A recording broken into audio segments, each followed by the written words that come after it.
बिहार कई चीज़ों में अग्रणी रहा है। देश में नई दशा और दिशा के लिए बिहार अग्रणी रहा है। जब आँखों में अरमान लिया, मंजिल को अपना मान लिया।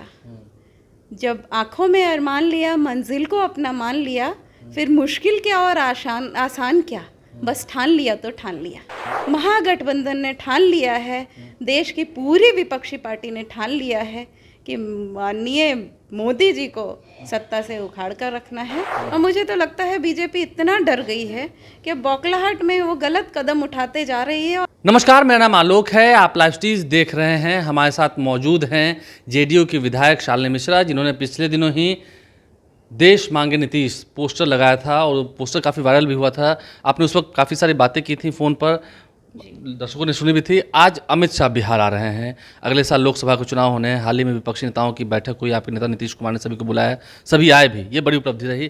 कैसे देखते हैं इस चुनावी दौरे को? सबसे पहले तो मैं कहना चाहूँगी, बिहार की धरती पे आए हैं, एक बार फिर से चुनावी माहौल में आ रहे हैं।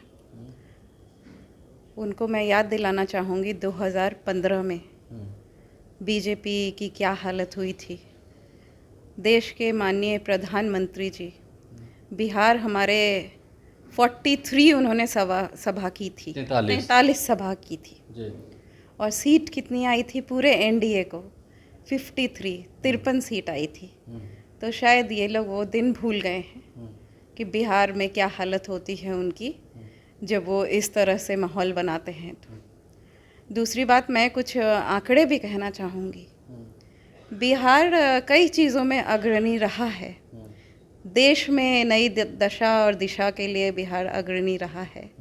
आप जनसंघ के ज़माने से देख लें, जब जनसंघ से लड़ाई चली थी, स्वर्गीय कर्पूरी ठाकुर जी के नेतृत्व में ही जनसंघ को हमने हराया था।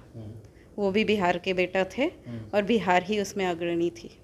उसके बाद आप जेपी आंदोलन की बात ले लें 1974 से 74 में भी बिहार ने ही एक नई दिशा दिखाई थी देश को, और वो भी सक्सेसफुल रहा था। उसके बाद आप बात ले लें मंडल कमीशन की, उसमें भी बिहार ने ही आगे दिखाया 90 के दशक में। उसके बाद की भी कई घटनाएं हैं जिसमें मैंने पिछली बार भी आपको कहा जाती है बिहार की जो महत्ता है, बिहार का जो महत्व है क्रांति लाने में, किसी चीज़ में पहल करने में और उसमें सक्सेसफुल होने में, इसमें बिहार कभी भी पीछे नहीं हटी। आप इस सीरीज में 2023 की इस बैठक को जोड़ रही हैं? बिल्कुल। बिहार में जो ये बैठक हुई है, ऐतिहासिक बैठक, जिसमें माननीय मुख्यमंत्री जी के पहल और आग्रह पे सारे लोग इकट्ठे हुए और जिस तरह से उन लोगों ने एक स्वर में कहा, भाजपा को हर हालत में हम लोग एकजुट होकर भगाएंगे। अब हम लोगों ने ठान लिया है और उसको करके रहेंगे। मैं एक 4 लाइन है जिस पे मैं बहुत विश्वास रखती हूँ और ये माननीय मुख्यमंत्री जी के लिए भी काफ़ी सटीक बैठता है, मैं आपको बताना चाहूँगी। जब आँखों में अरमान लिया, मंजिल को अपना मान लिया।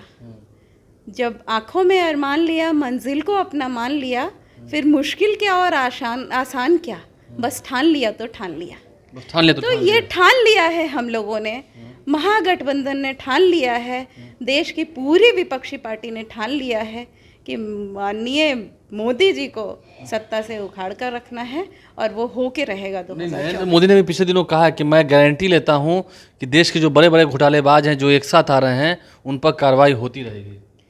ये तो उन लोगों के पास माननीय उप मुख्यमंत्री जी तेजस्वी यादव जी हमेशा कहते हैं कि उनके जो पालतू लोग हैं, पालतू एजेंसीज हैं, उनका तो वो दुरुपयोग करती ही है। बीजेपी हमेशा करती है और करती रहेगी। सीबीआई, ईडी, आईटी सब कुछ करेगी। आप मानते हैं कि इस साल भी छापेमारियां होंगी? हो ही रही हैं। जब यहाँ पे बिहार में मीटिंग होने वाली थी उस समय का आप उठा के देख लीजिए, छापेमारी चालू थी और फिर से होगी। हम लोग प्रेडिक्ट कर रहे हैं कि फिर से छापेमारी सब पे होगी और होती रहेगी।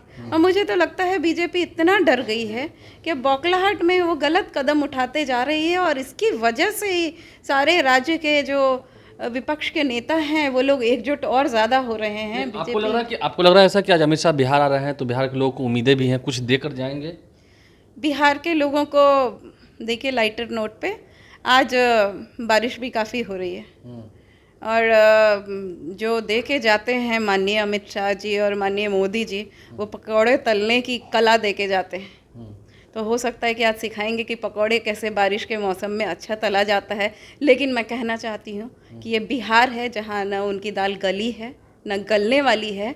बिहार के युवा अपने मेरिट पे विश्वास रखते हैं, अपने काम पे विश्वास रखते हैं, पकोड़े तलने में विश्वास नहीं रखते हैं। वो हमेशा यूपीएससी बीपीएससी से लेके आईआईटी तक टॉप करते हैं बिहार के बच्चे।